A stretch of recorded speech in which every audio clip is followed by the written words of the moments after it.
तो नमस्कार दोस्तों, स्वागत है आपका एनके फाइनेंस टॉक्स की अगली वीडियो में। तो बेसिकली जैसे आपको पता है कि हमारी बैंकिंग सीरीज चल रही है, जिसमें हमने काफी सारे बैंक्स के टॉपिक्स को और काफी सारे एनबीएफसीज के टॉपिक को कवर करा है। तो वैसे ही आज हम एक बात करेंगे जो पुणे वाला है, पुणे वाला फिनकॉर्प। ये एक एनबीएफसी है।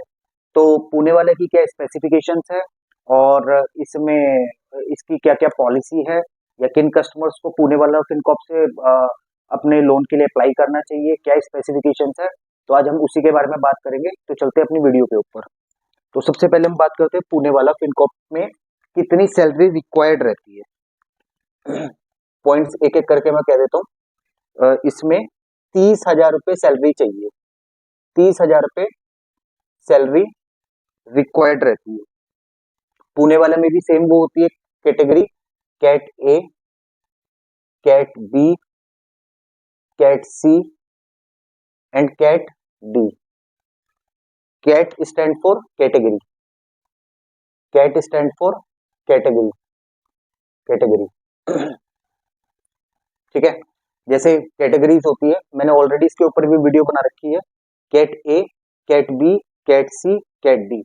पुणे वाला में अगर आपकी कंपनी कैट ए में आ रही है, कैट बी में आ रही है, कैट सी में आ रही है, कैट डी में आ रही है, उसमें चारों कैटेगरी में 30,000 रुपये सैलरी रिक्वायर्ड है। ठीक है।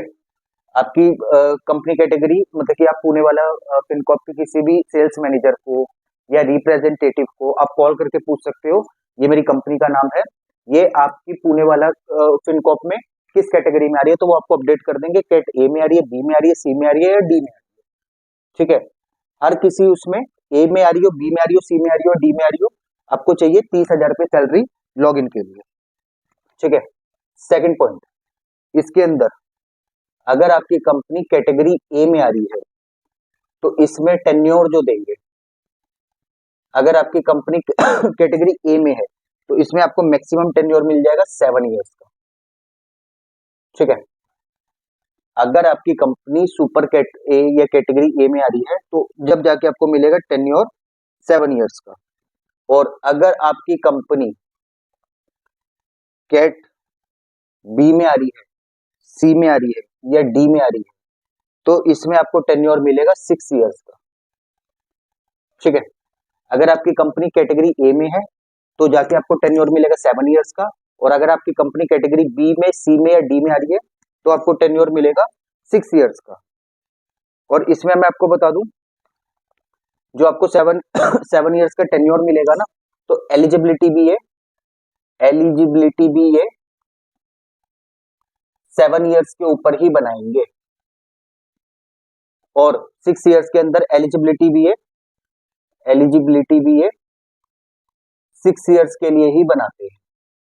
जैसे काफी सारे बैंक्स और एनबीएफसी में क्या होता है, आप अपनी फाइल को प्रोसेस करवाते हो, लाइक एक्सिस बैंक में, एचडीएफसी बैंक में, कोटक महिंद्रा बैंक में या एक्सिस फाइनेंस में, तो वो केस बनाते हैं 5 साल के लिए। केस आपका बनाएंगे 5 साल के लिए और देंगे आपको 6 या 7 साल के लिए। जैसे सपोज करो आपकी सैलरी 50,000 रुपये। ठीक है। आप ये केस को बना रहे हो 5 साल के लिए। अब 5 साल के लिए आपका केस बन रहा है 12 लाख का।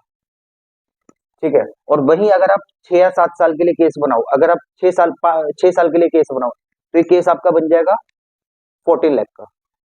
और अगर आप 7 साल के लिए केस बनाते हो, 50,000 रुपये आपकी सैलरी है, तो ये केस बन जाएगा आपका 16 लाख का।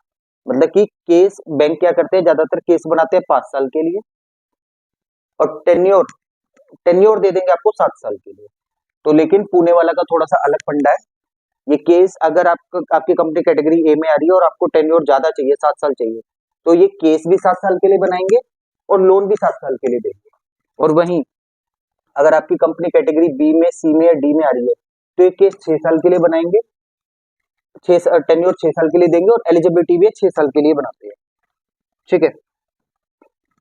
और ये -1 और 0 सिविल को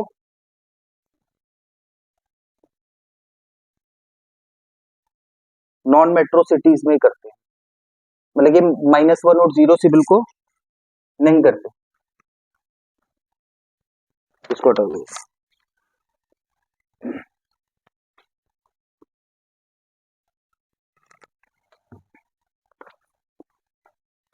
अगर आप ये -1 और 0 सिविल को नॉन मेट्रो सिटीज में ही करते हो, नॉन मेट्रो सिटीज को ही करते हो। मेट्रो सिटीज कौन सी हो गई?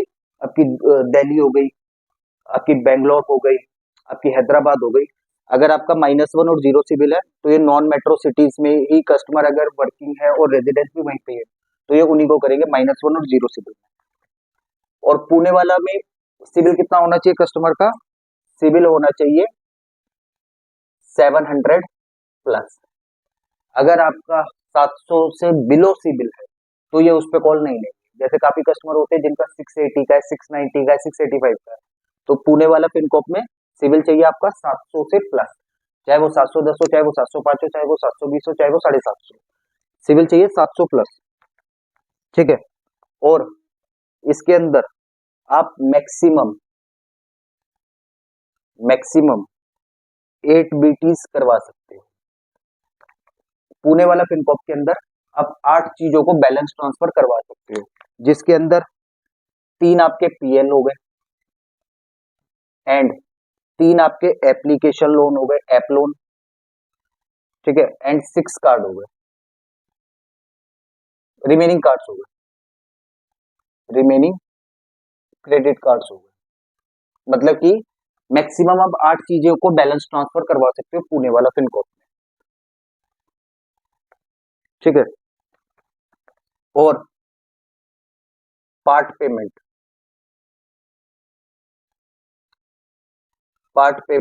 एंड फोरक्लोजर 0 है इसमें। After 6 EMI, after 6 EMI Pune वाला फिनकॉप में पार्ट पेमेंट और फोरक्लोजर 0 है 6 EMI के बाद। अगर आपने पुणे वाला फिनकॉप से लोन लिया, पार्ट पेमेंट का भी मतलब बता देता हूँ। अगर आपने पुणे वाला फिनकॉप से लोन लिया, ठीक है, 6 महीने बाद आपने सपोज करो 5 लाख का लोन लिया, ठीक है, आप आपने 6 EMI पे कर दी है। अब आपके पास में कहीं से 2 लाख रुपए है, आप चाहते हो यार मैं 2 लाख रुपए दे दूं, या तो मेरा 5 साल की जो EMI मेरी 12,000 रुपए की जा रही है वो हट के 7,000 पे आ जाए, ठीक है, या फिर मेरा टेन्योर कम हो जाए, जो मेरे को 5 साल के लिए देना था मैं 2 लाख रुपए दे रहा हूँ तो वो 3 साल के लिए हो जाए, तो उसको कहते हैं पार्ट पेमेंट। पार्ट पेमेंट का मतलब है टुकड़ों में पैसा देना। अगर आप पुणे वाला से 5 लाख का लोन लेते हो और आपने 6 EMI दे दी है और उसके बाद आप 2 लाख की पेमेंट करना चाहते हो, तो उसके ऊपर काफी बैंक्स में क्या होता है, चार्ज लगता है, किसी पे 4%, किसी पे 2%, किसी पे 3%। तो यहाँ पे कोई चार्ज नहीं है अगर आप 6 EMI के बाद में पार्ट पेमेंट करते हो ओन फंड से तो, और फोरक्लोज भी करते हो। फोरक्लोज का मतलब है आपके पास कहीं से पैसा आ गया, आपके पास में कहीं से 5 लाख का लोन लिया था, 6 EMI दे दी है, अब आपका बैलेंस बचा 4,80,000 रुपए, आपके पास कहीं से 4,80,000 रुपए, आपने पूरा पैसा देके बंद करवाना चाहते हो तो उसके ऊपर चार्ज 0 है, वो भी आफ्टर 6 EMI, और उसके ऊपर कोई आपका चार्ज नहीं। अगर आप 6 EMI के बाद में बीटी करवाते हो, 6 EMI के बाद आप बैलेंस ट्रांसफर करवाते हो तो इस पे 4% का चार्ज। सपोज दैट आपने 5 लाख का लोन लिया था, 6 EMI दे दी, 4,80,000 बचा। अगर आप इसको बीटी करवाते हो किसी और बैंक में तो 480 का 4% का चार्ज लगेगा।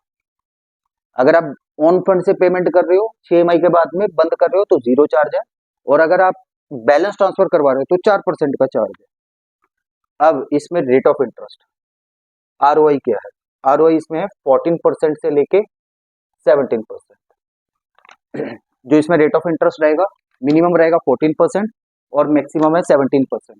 वो बाकी आपकी प्रोफाइल, आपके लोन अमाउंट, आपकी कंपनी कैटेगरी के ऊपर डिपेंड करता है। 14 से स्टार्ट है, 17 तक है। अब पुणे वाला में मैक्सिमम फंडिंग कितनी है? मैक्सिमम फंडिंग कितनी है पुणे वाला में? पुणे वाला में मैक्सिमम फंडिंग है 50 लाख। वो किस में है? कैटेगरी ए में। अगर आपकी कंपनी कैट ए है तो आपको मैक्सिमम फंडिंग कितनी जाएगी? 50 लाख। और अगर आपकी कंपनी कैट बी या फिर गवर्नमेंट है तो आपको फंडिंग मिलेगी 30 लाख। अगर आपकी कंपनी कैटेगरी ए में है तो मैक्सिमम फंडिंग आपकी कितनी होगी? 50 लाख। और अगर आपकी कंपनी कैटेगरी बी या गवर्नमेंट में है तो आपको मैक्सिमम फंडिंग कितने मिलेगी? 30 लाख रुपीज की। और अगर आपकी कंपनी कैट सी में आ रही है तो मैक्सिमम फंडिंग कितनी जाएगी, 20 लाख रुपए। और अगर आपकी कंपनी कैटेगरी डी में आ रही है तो मैक्सिमम फंडिंग है 10 लाख रुपीज की। ठीक है, यही है मैक्सिमम फंडिंग। अगर आपकी कंपनी कैट ए में आ रही है तो 50 लाख है, अगर आपकी कंपनी कैट बी या गवर्नमेंट में आ रही है तो 30 लाख है, और अगर आपकी कंपनी कैट सी में आ रही है तो 20 लाख है, और आपकी कंपनी कैट डी में आ रही है तो इसमें फंडिंग है 10 लाख रुपए। और इसके अंदर आप 6 EMI पेड होनी चाहिए for BT of any loan. Suppose करो आपने कोई एक्सिस बैंक से लोन ले लिया, ठीक है, आपने कोई एक्सिस बैंक का आपका लोन चल रहा है जिसकी 3 EMI पेड है, तो आप चाहते हो इसका बैलेंस ट्रांसफर मैं पुणे वाला में करवा दूं, तो वो नहीं करेगा पुणे वाला। पुणे वाला में अगर आप किसी भी चीज का बैलेंस ट्रांसफर करवाते हो तो उसकी मिनिमम 6 EMI पेड होनी चाहिए बैलेंस ट्रांसफर के लिए, और लास्ट की 3 EMI अनऑब्लिगेट करता है पुणे वाला। 3 EMI अनऑब्लिगेट करता है, अनऑब्लिगेट।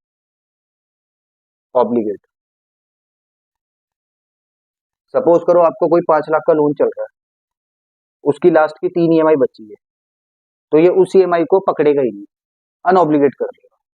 तो ये चीज है। अब मैं शॉर्ट फॉर्म में बता देता हूँ। पुणे वाला में मिनिमम सैलरी कितनी चाहिए, 30,000 रुपये, चाहे आपकी कंपनी कैट ए आ रही है, बी आ रही है, सी आ रही है, डी आ रही है।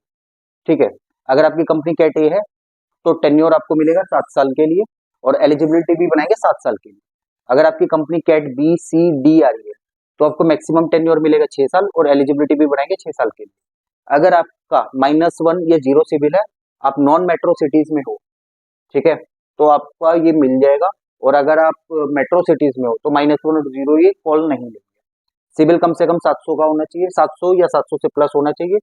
मैक्सिमम इसमें 8 चीजें बीटी करेंगे, जिसमें आप 3 ऐप लोन ले लो, या 3 आप नॉर्मल पीएल ले लो, और 2 आप क्रेडिट कार्ड ले लो। ठीक है, पार्ट पेमेंट इसके अंदर अलाउड है आफ्टर 6 EMI, जिसके ऊपर कोई चार्ज नहीं। फोरक्लोज भी कर सकते हो आफ्टर 6 EMI, जिसके ऊपर कोई चार्ज नहीं। अगर आप उसको 6 EMI के बाद बीटी करवाते हो तो 4% का फोरक्लोजर जाएगा। ठीक है, रेट ऑफ इंटरेस्ट 14 से 17 तक के बीच में है।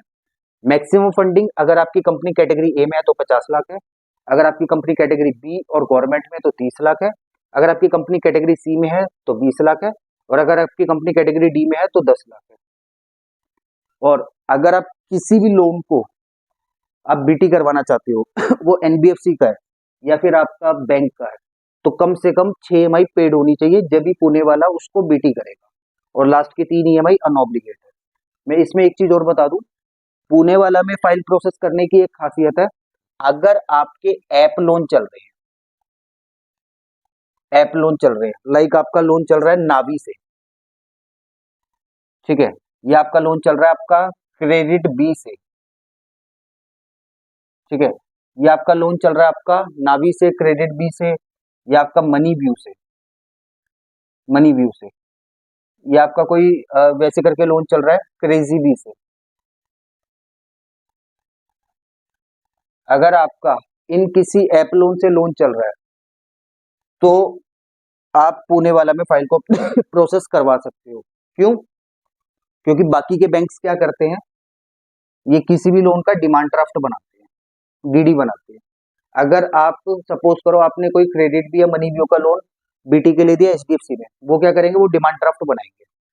और आपको पता ही है एक ऑनलाइन एप्लीकेशन है, इनकी कोई प्रेजेंस कोई वैसे वो नहीं है कि जहाँ पे आप डीडी को जमा कर दो, तो यहाँ पे ये पेमेंट कैसे एक्सेप्ट करेंगे, ऑनलाइन। तो पुणे वाला एक ऐसा एनबीएफसी है, अगर आपका किसी एप्लीकेशन लोन से नावी से चल रहा है, क्रेडिट बी से चल रहा है, मनी व्यू से चल रहा है, क्रेजी बी से चल रहा है, तो आप इनमें से किसी भी लोन का बीटी करवा सकते हो पुणे वाला में। पुणे वाला में आप वो क्या, पुणे वाला क्या करेगा, आपको पहले इतने जितने के आपके लोन है उतना फंड डालेगा और कहेगा आप इसको क्लोज कर दो। जब आप इसको क्लोज कर दोगे, एनओसी दे दोगे, तो बाकी का रिमेनिंग अमाउंट आपके अकाउंट में डाल देगा। एक एग्जांपल के तौर पर बताता हूँ, जैसे आपका एक लोन चल रहा है नावी से 2 लाख रुपए का, एक लोन चल रहा है नावी से 2 लाख का, और क्रेजी बी से चल रहा है 2 लाख का, ये टोटल हो गया 4 लाख। अब आपने पुणे वाला में फाइल लगाई, नावी का बीटी, क्रेजी बी का बीटी, इन्होंने दोनों लोन को बीटी कर दिया और साथ में आपको 2 लाख रुपए और फ्रेश में दे दिए। आपका केस कितने का बनाया? 6 लाख का। तो पुणे वाला क्या करेगा? पहले आपके अकाउंट में डालेगा 4 लाख रुपए, कहेगा आप एक काम करो, पहले ये 2 लाख नाभी वाले को दे दो ऑनलाइन, और 2 लाख आप ये क्रेडिट बी वालों को दे दो। जब आप 2 लाख नाभी को दे दोगे, 2 लाख क्रेडिट बी को दे दोगे, और उनका एनओसी इनको दोगे पुणे वाला को, जो बाकी का रिमेनिंग 2 लाख बचा ना, ये एनओसी मिलने के बाद आपके अकाउंट में डालेगा। तो पुणे वाला की खासियत यही है, अगर आप एप्लीकेशन लोन चला रहे हो तो पुणे वाला उसको बीटी कर सकता है, क्योंकि एप्लीकेशन अभी दो ही है। एक एक्सिस फाइनेंस है जो बीटी कर सकता है, और एक्सिस फाइनेंस में आपको पता ही है, ऑलरेडी बता चुका हूँ, 50,000 पे मिनिमम सैलरी चाहिए। 50,000 पे मिनिमम सैलरी चाहिए। अगर आपकी सैलरी 50,000 से नीचे है तो पुणे वाला आपके पास ऑप्शन है, जहाँ पे आप अपने एप्लीकेशन लोन को बैलेंस ट्रांसफर करवाने के लिए फाइल को प्रोसेस करवा सकते हो। और अगर आपका एप्लीकेशन लोन की एक ईएमआई भी गई है ना, तो ये जब भी बीटी कर लेगा। एप्लीकेशन लोन की अगर एक ईएमआई भी गई है, ये जब भी बीटी कर लेगा। लेकिन बाकी के, अगर आप किसी एनबीएफसी का लोन बीटी करवा रहे हो, टाटा का, बजाज का, किसी का भी, तो कम से कम 6 ईएमआई पेड होनी चाहिए। या अगर आप किसी बैंक का लोन करवाते हो तो उसकी भी 6 ईएमआई पेड होनी चाहिए। तो बेसिकली दोस्तों आज की वीडियो में इतना ही। अगर आपकी पुणे वाला फिनकॉप को लेकर कोई क्वेरी है तो आप मेरे नंबर पे कॉल कर सकते हो, या फिर आप मेरे को कमेंट्स में मेरे से आप पूछ सकते हो, और मैं उस चीज को सॉर्ट आउट करने की कोशिश करूंगा। तो बेसिकली आज की वीडियो में इतना ही। तो दोस्तों हमारे चैनल को लाइक करें, सब्सक्राइब करें, शेयर जरूर करिए। मिलते हैं आपसे अगली वीडियो में अगले टॉपिक के ऊपर।